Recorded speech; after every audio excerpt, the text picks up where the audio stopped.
Oi, pessoal. Um bom dia. Tudo bem com vocês? Estou aqui organizando só a entrada de todo mundo para ver se está tudo certinho. Bom dia.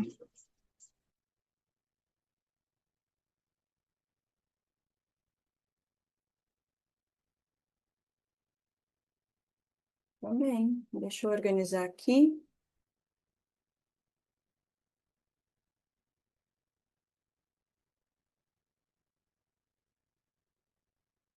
Bom, a gente pode ir começando. O pessoal vai podendo entrando aos pouquinhos, para que a gente possa já, né, cumprir com o nosso horário bem direitinho. Deixa eu só organizar aqui para achar o material que eu estou compartilhando com vocês. Aqui. Tá bem. Então, a ideia do nosso treinamento, né, o primeiro treinamento de 2026, eu pensei num tema que, claro, vocês também ali concordaram enquanto grupo para a gente poder conversar, mas eu escolhi esse tema também por uma grande questão, porque ele vem aumentando muito, muito essa demanda no consultório. Então, a gente cada vez mais vem atendendo mulheres com essa demanda que a gente chama aí de dependência emocional. E para que a gente possa, né, fazer um atendimento tão qualificado, a gente precisa ter as ferramentas corretas, para que a gente não vá cair, né, num senso comum do que é realmente a dependência emocional, que é o que a gente vai conversar.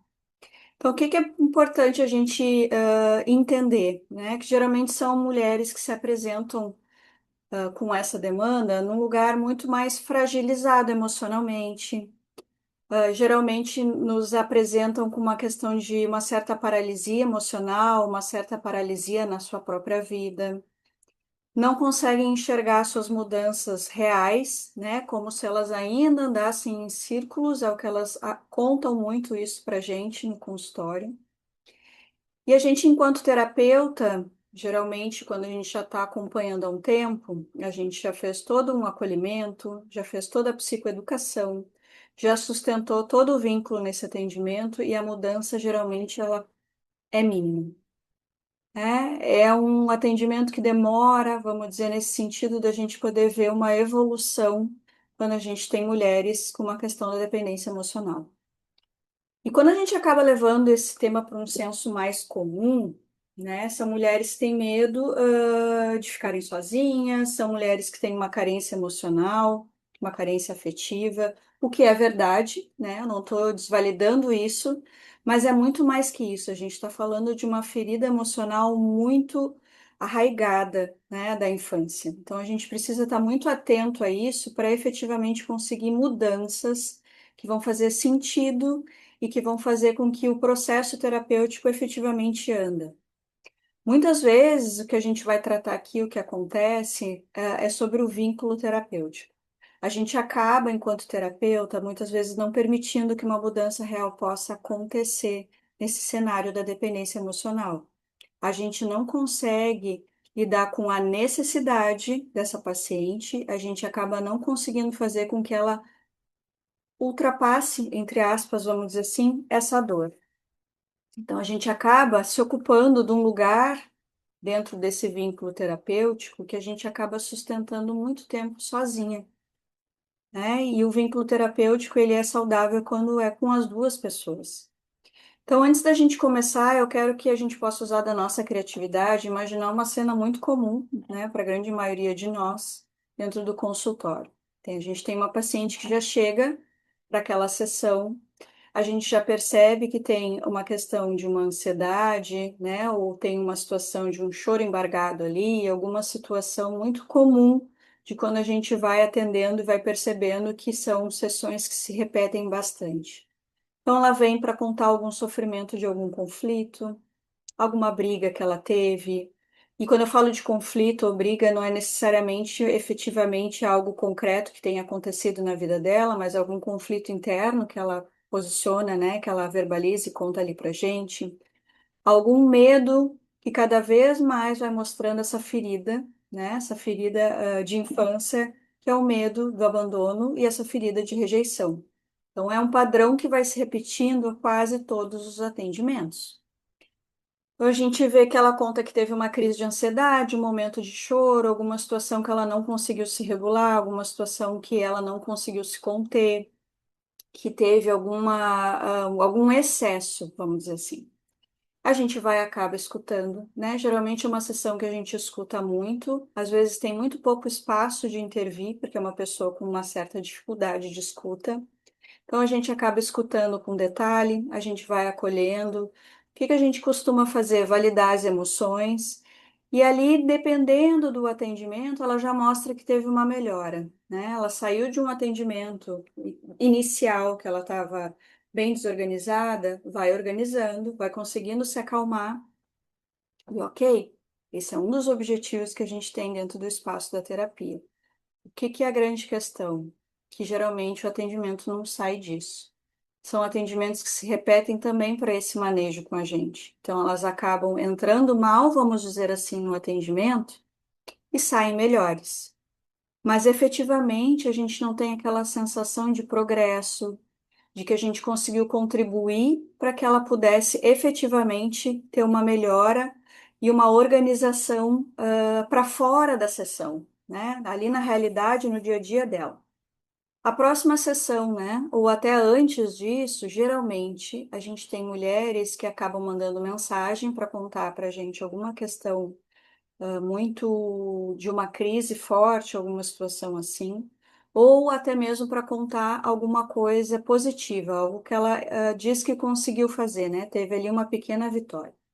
E ali a gente também acaba se sentindo muito feliz, né? Que a gente conseguiu perceber alguma coisa, mas logo em seguida vem uma justificativa, vem uma percepção nossa de que ela repetiu de novo o mesmo cenário, a mesma dor, a mesma ferida, o mesmo padrão.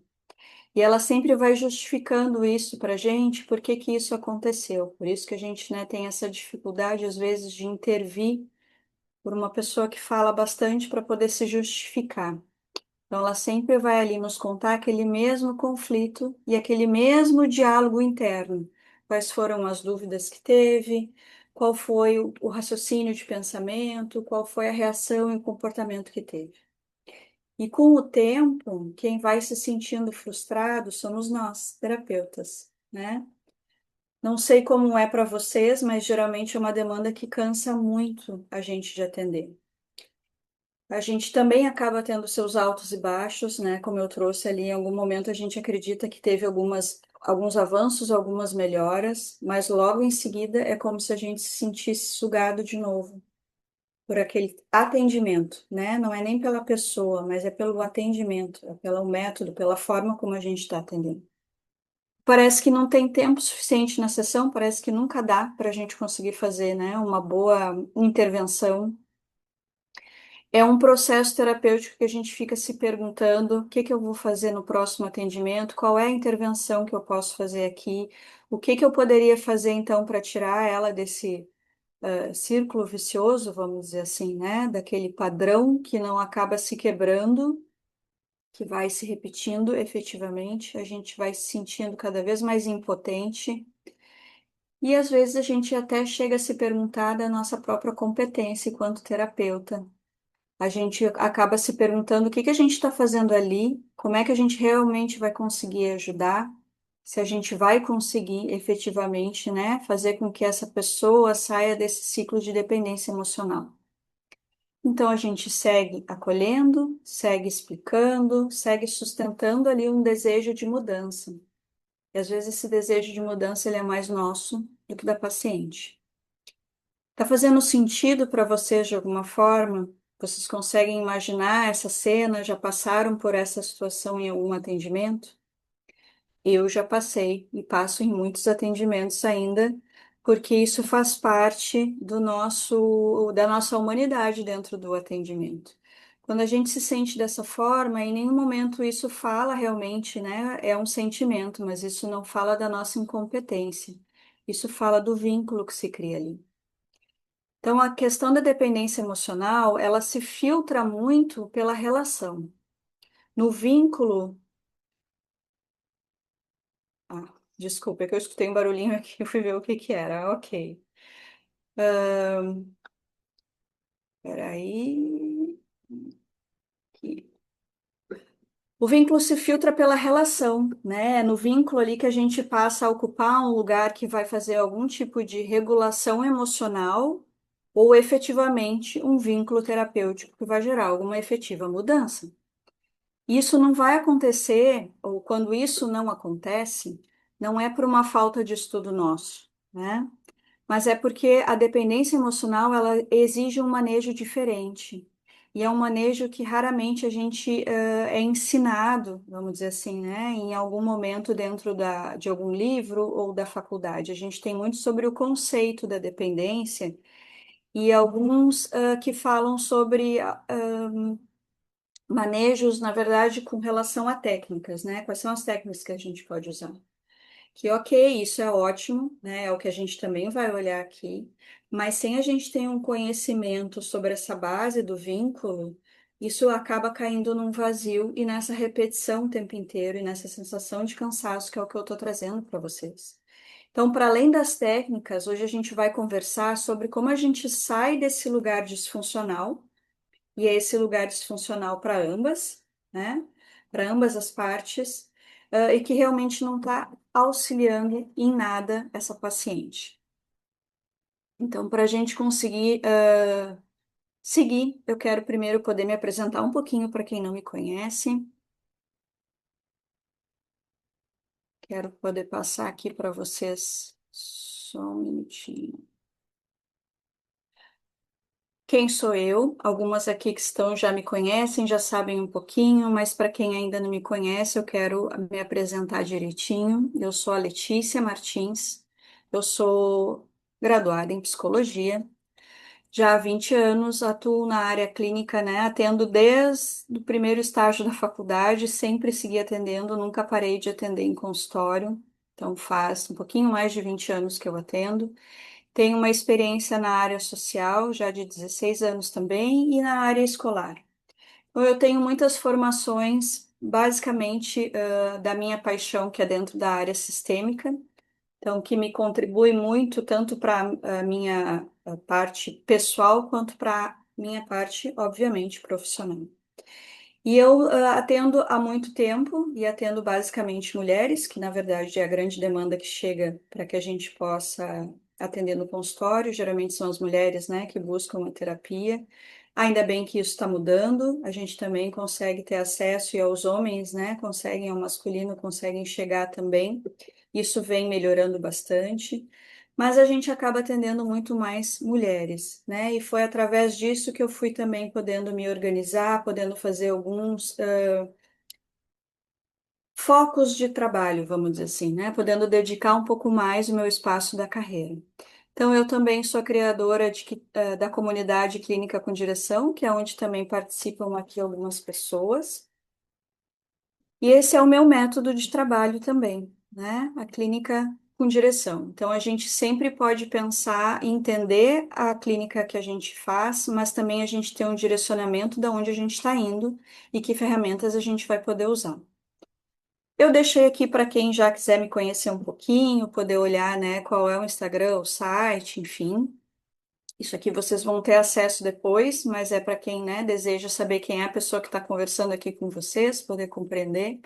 Então, isso fica para vocês depois terem um acesso ao material e poderem olhar um pouquinho. Então, quando a gente está falando de dependência emocional, dentro do nosso consultório, ele chega sem pedir nenhuma licença, né? É uma situação que vem e se instala dentro dessa relação, e às vezes a gente não percebe quando vira parte do vínculo.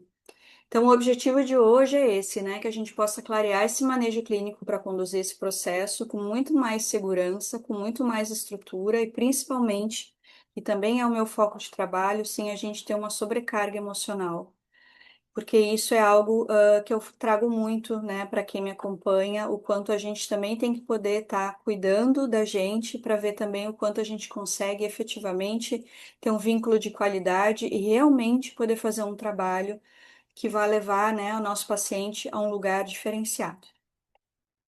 Então, vamos começar primeiro podendo falar o que não é dependência emocional, né? Como eu falei, para a gente sair daquele lugar meio senso comum do que é.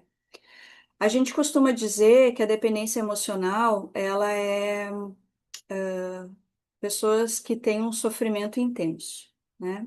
Ok, isso é muito válido, né? Isso é verdadeiro, mas dependência, desculpa, o sofrimento intenso, na verdade, ele não é um pré-requisito da dependência emocional.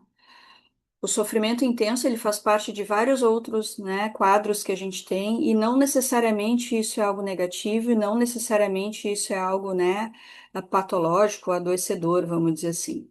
O que a gente precisa entender é quando esse sofrimento, ele gera paralisia. Quando esse sofrimento, ele não consegue tirar essa pessoa do lugar. É quando ele serve muito mais, para colocar a gente nesse lugar de, entre aspas, tá? De vítima do que propriamente gerar algo que a gente consiga conduzir e fazer algo com isso. Então, esse é o lugar, né? A diferença, o diferencial que a gente vai olhar quando se fala de um vínculo de dependência emocional. A dependência emocional também não é um vínculo terapêutico forte, né? Muito pelo contrário, às vezes a gente se sente muito pisando em ovos, vamos dizer assim, né? Como se qualquer coisa que a gente pudesse falar para aquela paciente que vai causar ali uma desestrutura, uma desregulação. Então, o que camufla o vínculo que a gente chama de vínculo forte é justamente a dependência que, em muitos casos, ela acaba tendo da gente. Né? Obviamente, né? A dependência emocional, ela não tá só para os relacionamentos que ela tem fora do consultório, isso vai aparecer para dentro da relação terapêutica que a gente tem com aquela paciente. Dependência emocional não é aquele pedido de ajuda frequente, né? É aquele pedido de ajuda que é muito mais do que precisar de um suporte. Porque a gente sabe sim que tem pacientes que vão precisar de um suporte maior durante um determinado período. Não tem problema nenhum, né? A questão é quando isso, de novo, traz para um lugar de paralisia, traz para um lugar de não solução, traz para um lugar de dependência, e é onde, geralmente, a paciente nos coloca num lugar de salvador. E isso a gente entra com uma facilidade muito, muito grande enquanto terapeuta, né? É o lugar de salvador. É como se a gente ali fosse a pessoa que vai sustentar todo o vínculo, toda a solução, todo o processo terapêutico. E isso é algo que a gente precisa cuidar muito quando a gente atende a demanda de dependência emocional. Então, a dependência emocional, ela não é só sobre a questão da intensidade do vínculo e do pedido de ajuda, né? Então, ela acaba sendo uma perda de função emocional, com esse deslocamento dessa função para dentro da relação, que é esse lugar de como se a gente pudesse ali salvar a pessoa de todos aqueles relacionamentos tóxicos, toda aquela situação, todas aquelas seguidas frustrações que ela acaba se colocando. Então, a diferença da dependência emocional é nessa frequência desse pedido, né? E no efeito da nossa intervenção. É a sensação de que aquela intervenção ela não gera um aprendizado firme. Ela gera um aprendizado que dura um tempo muito curto, né? Ela não dura muito, ela não vira um recurso. É um apoio que não acaba virando um recurso real para ela usar de novo na rotina e no dia a dia dela, né?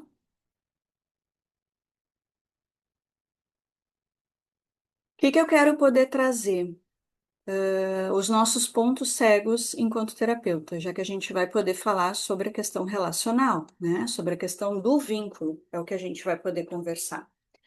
Então, a intensidade, vamos dizer assim, ou toda esse quadro que eu estou trazendo aqui, ele acaba virando um problema, né, entre aspas, ou uma questão, quando ele deixa de ser vivido e passa a ser,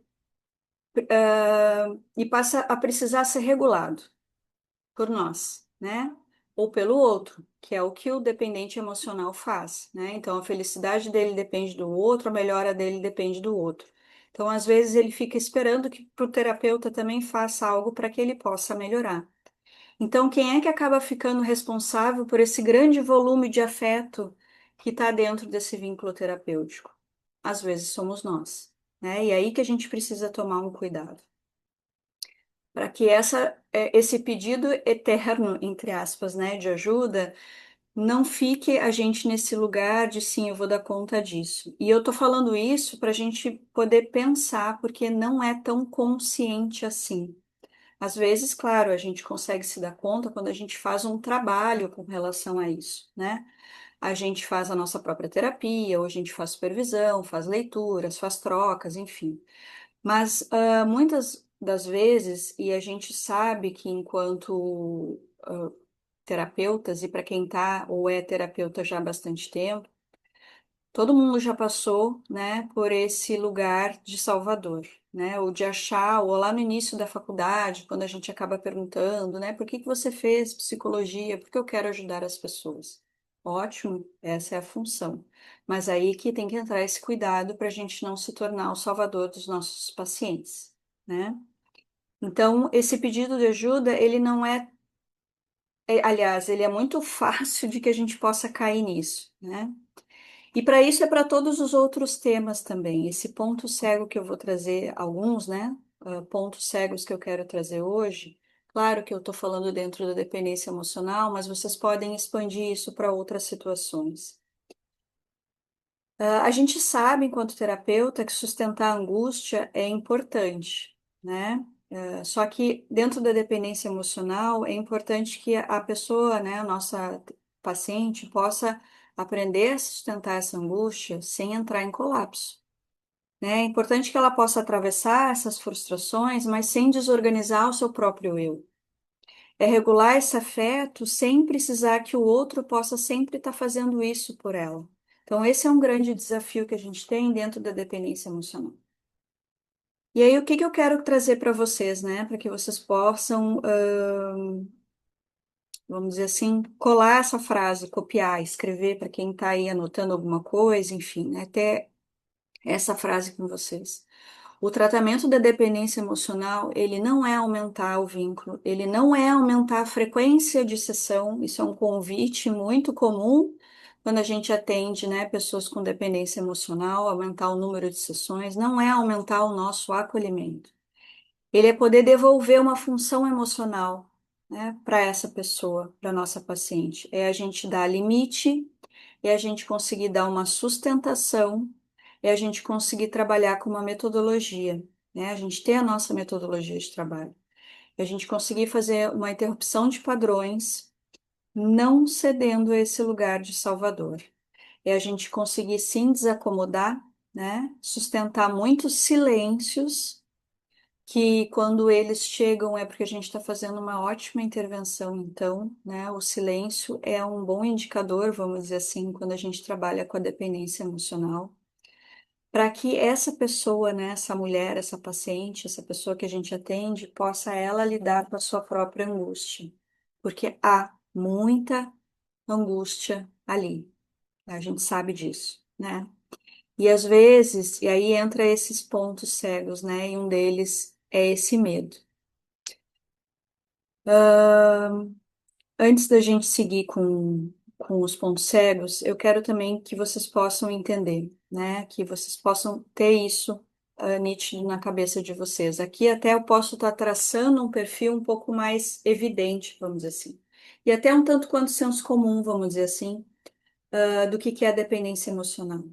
Mas às vezes ela é muito sutil, porque nem toda dependência emocional ela é tão barulhenta, tão desacomodadora assim.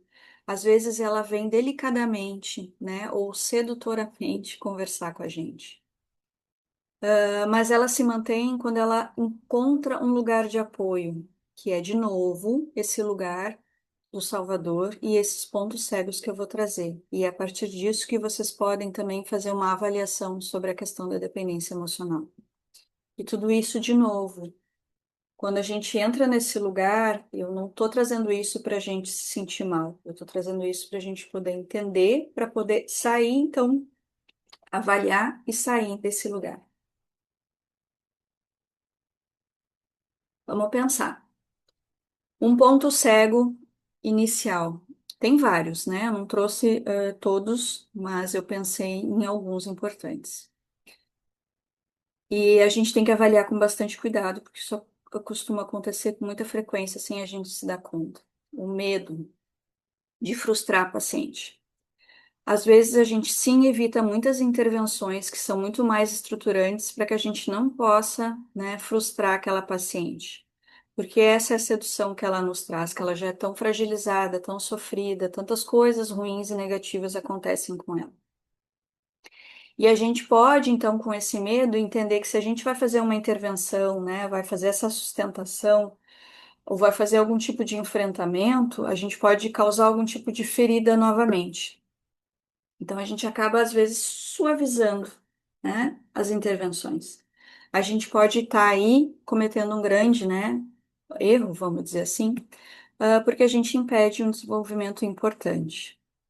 Então, para ter um exemplo, né, a terapeuta percebe que a paciente busca uma validação ali constante, mas evita desenvolver uma responsabilidade com medo que ela se sinta rejeitada, ou às vezes até mesmo que ela desista da terapia. Isso eu vou falar um pouquinho mais para frente. Um outro receio, né, nem é tão para frente, até é o próximo mesmo, é esse receio que a gente tem do abandono terapêutico, porque isso é algo que a paciente nos traz o tempo inteiro, pela essa fragilidade que ela se apresenta. Então, é o medo de que a paciente vá embora se a gente for, né, um pouco mais incisiva, se a gente for um pouco mais enérgica, se a gente trouxer alguma reflexão que possa causar, né, um desconforto, vamos dizer assim, importante, é muito mais que um desconforto, né, mas vamos colocar assim. Então, a gente tem medo que ela vá embora, a gente acaba querendo, né, dar algum tipo de alívio, a gente esquece de colocar algum tipo de limite. Então, a gente evita fazer todos esses confrontos, né, desses padrões. E às vezes é por uma questão, inclusive, que a gente precisa olhar, que daria um outro treinamento, uma outra conversa, que é esse medo da gente perder o paciente por muitas questões, né? Tanto porque sim, a gente sabe que é uma pessoa que necessita da terapia, né, e que pode não buscar mais, ou às vezes por questões nossas, né? Questão de perder um paciente pelo valor, pelo recebimento, por entender então que se esse paciente vai embora é porque a gente não fez um bom trabalho, né? A gente tem algum receio dela sair chateada, vamos dizer assim, da sessão, ou trazendo alguma questão que possa vir, entre aspas, a prejudicar algo do nosso ego, né? Que é nosso daí dentro desse vínculo. Por que que eu tô falando isso? Porque a dependência emocional, ela bate o tempo inteiro dentro nesse lugar. E a gente precisa estar cuidando disso, né? Por isso que eu estou trazendo isso, porque justamente esses pontos é que acabam trazendo todo um emaranhado, um enrosco dentro da terapia que traz tudo que eu trouxe no início daquela sensação de eu não estou fazendo nada direito aqui, que bem eu estou fazendo dentro desse processo terapêutico. Então, se esse medo, né, passa, esses medos, né, esses receios, esses pontos cegos que a gente está trazendo aqui, passa a guiar o manejo, realmente, o processo terapêutico já não está mais existindo, né? E, de novo, isso é algo para a gente olhar para várias outras demandas, mas principalmente dentro da demanda da dependência emocional. A confusão, né? Esse é um outro ponto cego importante. Uma confusão entre o acolher e o sustentar. Isso é muito, muito comum que a gente possa fazer, porque é por esse convite, né, que o dependente emocional faz para a gente desse salvamento. E ainda é porque a gente não entende que esse é um lugar que a gente não precisa ocupar. A gente não está ali para salvar. Salvar e ajudar são coisas completamente diferentes, né? Então a gente está ali sim para poder ajudar. A gente não está para salvar, a gente não está ali para resolver todos os problemas. A gente passa a sustentar emocionalmente, é diferente, né? Estar nesse lugar de sustentação é diferente desse lugar de me fugiu a palavra, mas de resolução, de autorregulação o tempo inteiro, né? De âncora. Então, isso é importante. Então, na dependência emocional, o terapeuta começa acolhendo o que é essencial, mas passa então a sustentar emocionalmente o que o paciente poderia aos poucos desenvolver sozinha. Então, acolher, reconhecer a dor, sustentar, fazer algo quando ela ainda não consegue, né? O cuidado que a gente tem que ter é justamente esse, é não ficar sustentando sozinha essa relação, tá?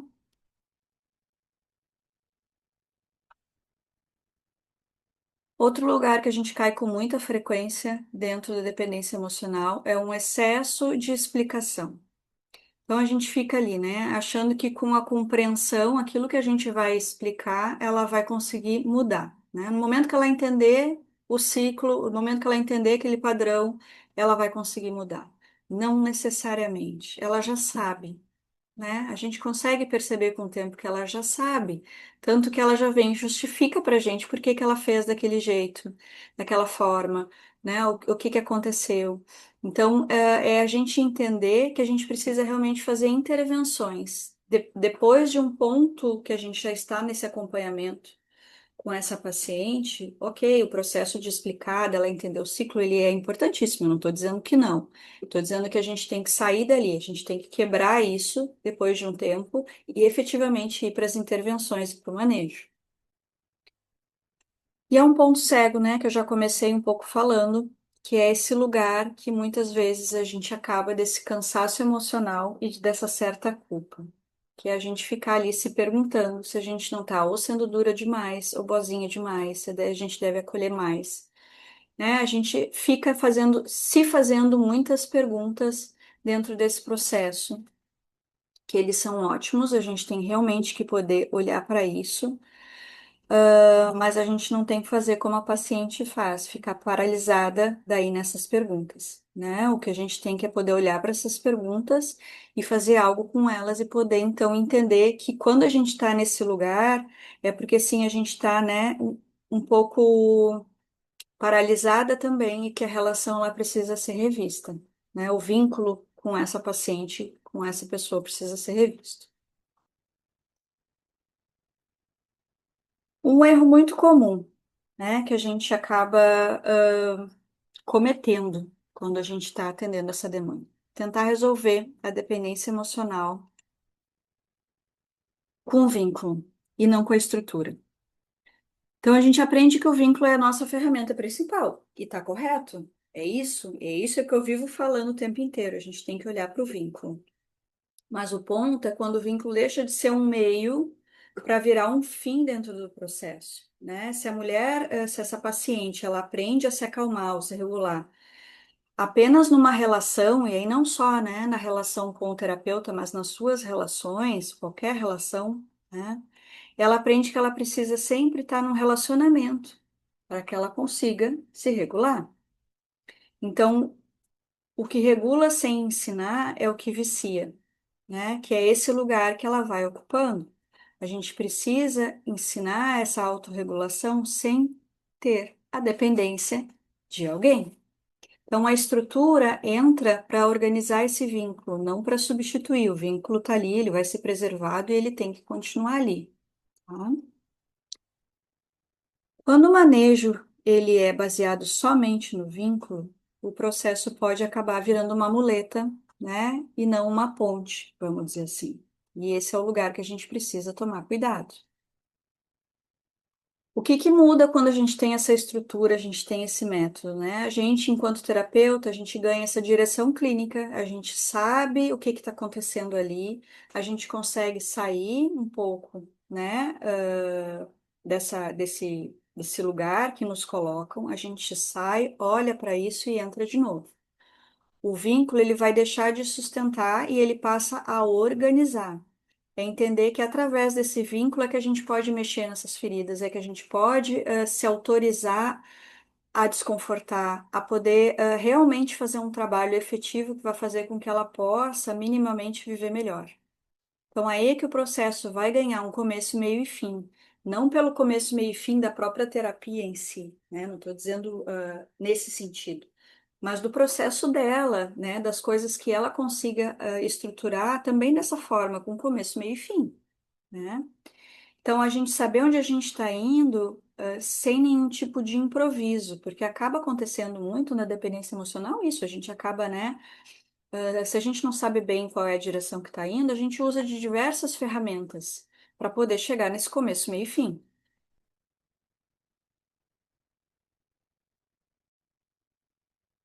Então, agora, né, vocês aqui já entenderam que a dependência emocional, ela não se resolve com mais acolhimento, ela não vai se organizar só com uma teoria, ela não vai melhorar quando a terapeuta vai sustentar o que a paciente precisa aprender a sustentar sozinha. Mas o que a gente precisa entender é que tudo isso não vai garantir, no meio da sessão, que a gente consiga saber exatamente o que fazer. Então, é exatamente sobre isso que eu quero poder dizer qual é os próximos passos, né, que a gente possa seguir. E aí aqui que entra o que a gente tem de recurso emocional, né? Desculpa, de recurso clínico. Teoria se organiza com pensamento, né? Que é o que a gente fez até agora. A gente pensou sobre a questão, relacional da dependência emocional. Mas o manejo clínico, ele também tem que se dar com essa estrutura, né? Que a gente consegue aplicar, que tem aplicabilidade para a gente. A dependência emocional, ela toca nesses pontos mais sensíveis da nossa prática, né? É uma das demandas que é muito mais difícil. Às vezes a gente, enfim, pelo menos é a minha experiência, né? Acredita que casos difíceis são casos já com alguma questão.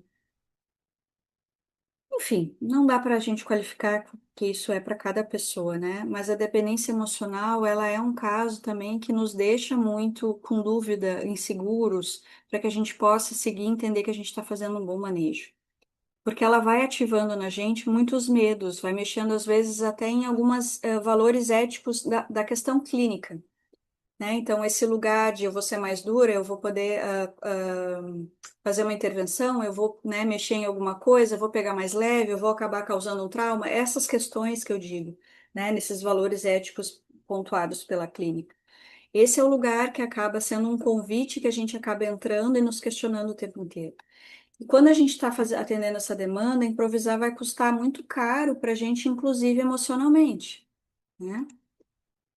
Então, o que que eu quero apresentar para vocês, que é o que eu pude desenvolver, né, a partir desse conhecimento que eu apresentei para vocês, e aí que são os materiais que eu acabei estruturando para que vocês possam, né, as pessoas que atendem essa demanda, poder fazer um bom uso. E eu entendo e sempre trabalho isso com quem me conhece, que nenhum recurso ele é fórmula mágica, ele não é resposta pronta, ele é uma ponte para a gente dar um passo a mais, entender melhor, saber qual é o próximo passo, a próxima intervenção. Só que a gente consegue fazer isso quando a gente tem, né, os materiais e a estrutura de manejo com clareza e com direção. Então, eu quero mostrar para vocês, né, alguns materiais que vão ajudar a estruturar isso dentro do atendimento. E foi por isso que eu, né, criei, então, um kit, com mais de 100 ferramentas que vão poder auxiliar vocês, né, a fazer esse atendimento. Então, a gente tem uma ferramenta para trabalhar a linha do tempo dos vínculos afetivos. Para que que serve isso, né? A gente trazer a consciência de que toda essa questão estrutural do vínculo não é pela relação atual. Tira o foco do relacionamento e olha então para o funcionamento psíquico da paciente, né? Então ali a gente identifica os padrões, né, de repetição, os padrões de estrutura, fichas de crenças femininas, porque eu estou falando de um público feminino, né?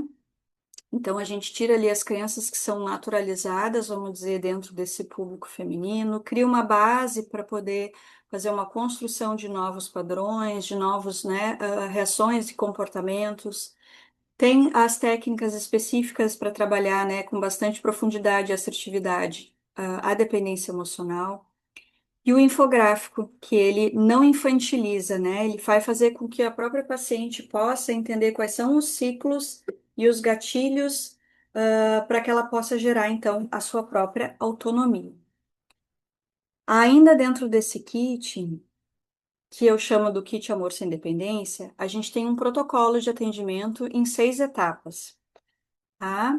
Que é para compreender esse impacto emocional, para poder aceitar fases do luto quando ela consegue, então, efetivamente sair desse lugar, ou romper alguns relacionamentos e vínculos, e se dar conta, né, desses processos, então, poder aceitar esses momentos de luto, essas fases, evita, né, entrar de novo naquele padrão de autossabotagem. tem um retorno para poder trabalhar a questão da autoestima, que é importantíssima dentro dessa demanda da dependência emocional, a fazer uma avaliação da saúde emocional e construir uma nova visão de vida, então, né? Que é essa direção que a gente quer que a nossa paciente possa construir. O que que eu quero trazer para vocês, né? Esse é um kit que ele está à venda, tá? Dentro dele tem um bônus também que vocês podem trabalhar com ele, que é o Diário da Autoestima, que é um instrumento que ele é complementar, ele é um material terapêutico para aprofundar essa questão toda de identidade da paciente, tanto após algum término, alguma quebra, né, como eu falei, do relacionamento, quanto também uma questão para poder trabalhar outras demandas dentro da situação da autoestima, que é o que a gente mais tem em várias outras situações, né, não especificamente dentro da dependência emocional. O que que eu quero trazer para vocês? Para quem conseguir fazer hoje, né, adquirir esses kits, as 5 primeiras pessoas conseguem também ter um valor para quem desejar fazer a supervisão, também como supervisora, tem um valor diferenciado. Então, as 5 primeiras pessoas que fizerem a aquisição desse kit hoje conseguem ter um valor diferenciado na supervisão. Então, o bônus, além, né, já do diário ali, de você ter toda a estrutura, todas as ferramentas para o atendimento da dependência emocional, tem todo o protocolo de atendimento, tem também o valor da supervisão, ok? Para quem quiser poder, eu vou mandar ali no grupo tudo direitinho, poder explicar para vocês, enfim.